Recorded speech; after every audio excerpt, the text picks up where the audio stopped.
Cooch Behar medical কলেজে threat কালচারের অভিযোগে খোদ বিএমওএইচকেই নো এন্ট্রি।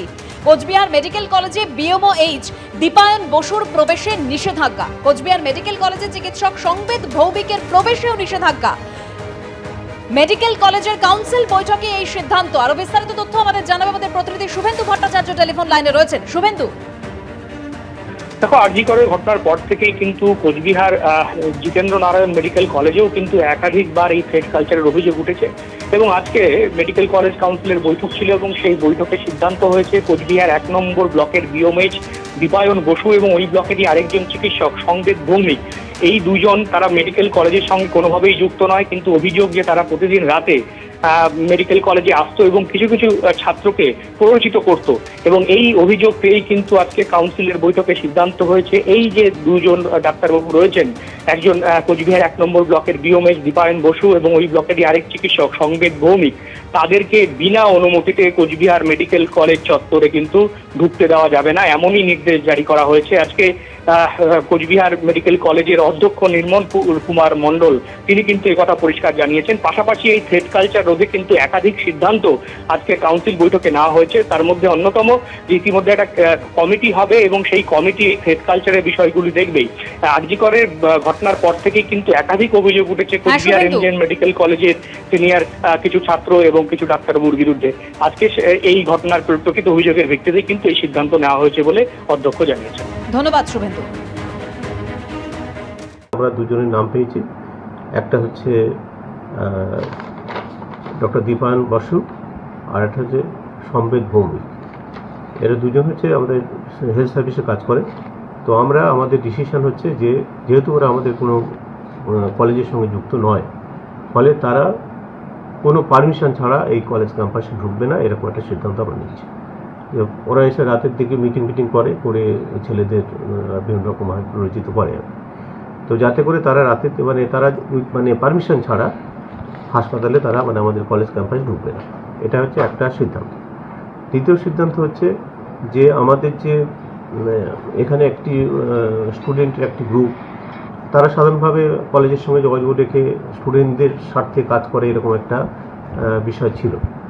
কিন্তু পরবর্তীকালে দেখা যাচ্ছে যে তাদের বিরুদ্ধেই ওই থ্রেট কালচার এসবগুলো অভিযোগগুলো উঠে আসছে। সে কারণে ওই যে গ্রুপটি যেটা এক্সিস্ট করছিল তাদেরকে আমরা আপাতত আমাদের দিক থেকে কোনো স্বীকৃতি দিচ্ছি না। আরজি কর মেডিকেল কলেজে থ্রেট কালচারের অভিযোগে 12 জনকে তদন্ত কমিটির জিজ্ঞাসাবাদ। আশিস পান্ডে বেরোতেই বিক্ষোভ শুরু হয়। শুনানি চলাকালীন থ্রেট কালচারের বিরুদ্ধে স্লোগান তোলেন জুনিয়র ডাক্তাররা। হাসপাতাল থেকে বেরোনোর পরই জুনিয়র ডাক্তারদের বিক্ষোভের মুখে পড়েন টিএমসিপি নেতা আশিস পান্ডে।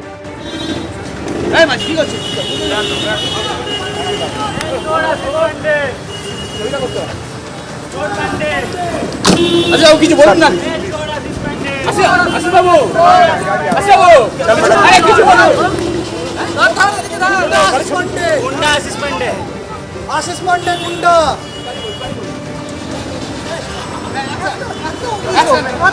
আপনাকে চোর বলছে কেন? চোর বলছে কেন? পিছে প্লিজ হট যাই।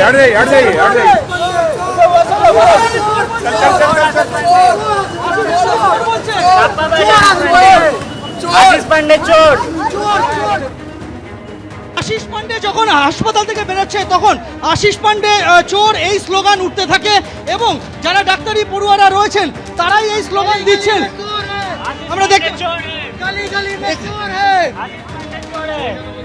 কারণ প্রত্যেকটা দুর্নীতিতে, আর্থিক দুর্নীতিতে সন্দীপ ঘোষের ডান হাত ছিল হচ্ছে আশিস পান্ডে এবং প্রত্যেকটা এই যে নেক্সাসের কথা শুনছেন, নেক্সাস চলতোই হচ্ছে আশিস পান্ডের দ্বারা পুরোপুরি। কারণ উনি হচ্ছেন তৃণমূলের ইউনিট প্রেসিডেন্ট ছিলেন আরজি করের এবং আর্থিক দুর্নীতি থেকে থ্রেট কালচারের মূল, ঠিক আছে, ফেল করানো প্রফেসর দিকে থ্রেট দেওয়া, প্রত্যেকের মূলে হচ্ছে আশিস পান্ডে আছে। আশিস পান্ডেকে চোর স্লোগান দেওয়া হচ্ছিল। আমরা দেখতে পাচ্ছি যে যারা এখানে পড়ুয়ারা রয়েছেন তারা চোর স্লোগান দিচ্ছিলেন কেন?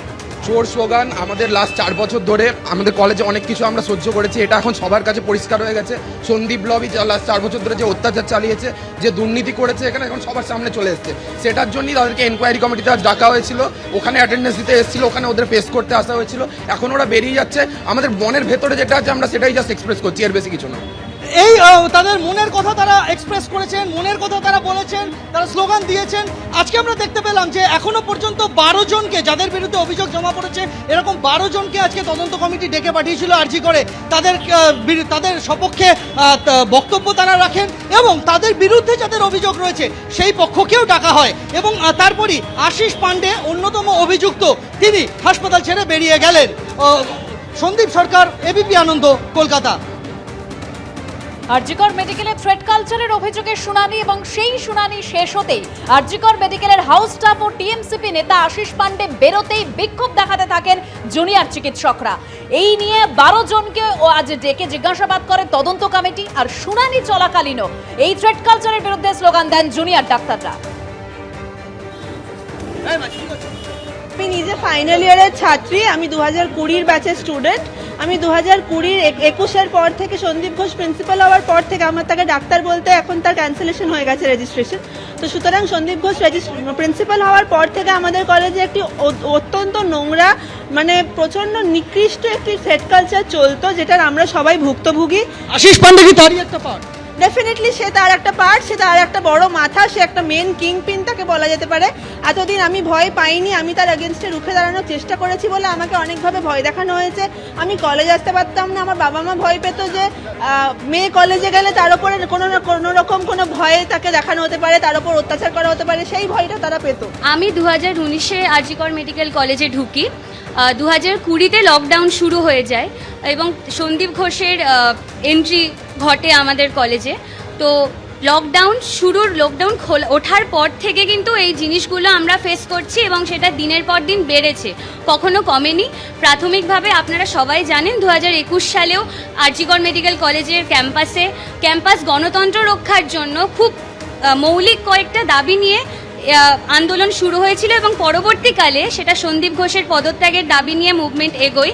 কারণ মুভমেন্ট চলাকালীন সন্দীপ ঘোষের কিছু আচরণ, বাড়িতে পুলিশ পাঠিয়ে দেওয়া, মানে ওনার ভিন্ডিকটিভ আচরণ আমরা ওই মুভমেন্ট চলাকালীনই বুঝতে পারি।